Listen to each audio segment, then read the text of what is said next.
This is thyme. It's garden thyme. I want to make a yellow lake pigment out of it. And then make oil.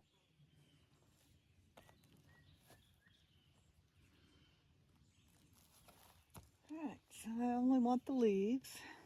I'm just going to cut the stems off close to the ground and then hang these to dry. And they'll come back later and grow some more.